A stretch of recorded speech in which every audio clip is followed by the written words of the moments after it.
Alright, just a quick look at the Compaq 100b, a small form factor computer from Hewlett-Packard. This little computer uses the E350 processor from AMD. That processor is a dual core and it runs at 1.6 gigahertz and it competes with the Intel Atom processor.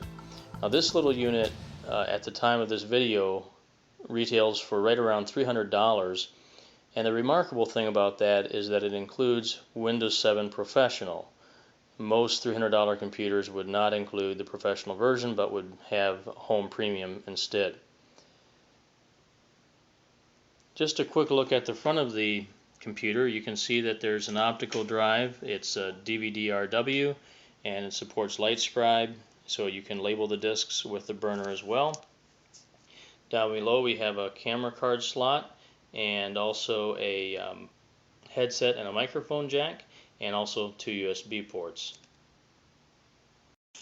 Taking a look at the back of the computer, you can see the power plug goes in the top there, and it uses a power brick, so the power supply is actually outside of the computer case rather than inside of it, which helps with the cooling.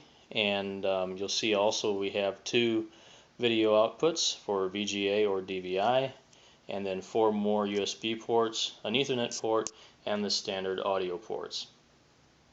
You also notice that there are 2 expansion slots down here, but those really aren't what they seem. We'll see when we look inside that there aren't actually any expansion slots on the motherboard, so these are a little bit deceiving.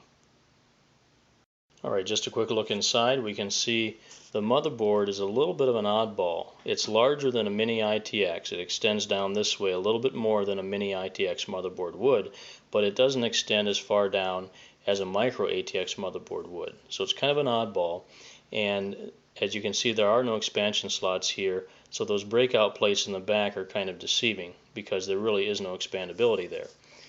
Also, I don't like the fact that it has a very small processor fan.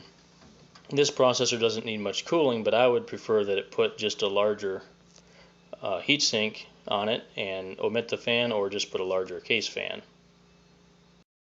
Here we can see that the 2 memory slots are already full, but it actually doesn't come that way. It comes with one of the slots populated with a 2 gigabyte chip, and I've already replaced that with 2 4 gigabyte chips for a maximum of 8. It comes standard with a 500 gigabyte hard drive, which is hiding down there underneath the optical drive. That is a 3.5-inch drive. It's not a laptop hard drive as some small form factor computers would use. And of course, here's the optical drive, and that pretty much wraps up the inside. One of the cool things about the Compaq 100b is that it doesn't use a whole lot of power. When it's sitting idle, it uses between 15 and 20 watts. And then when you're actually using it, it usually consumes about 20 to 30 watts.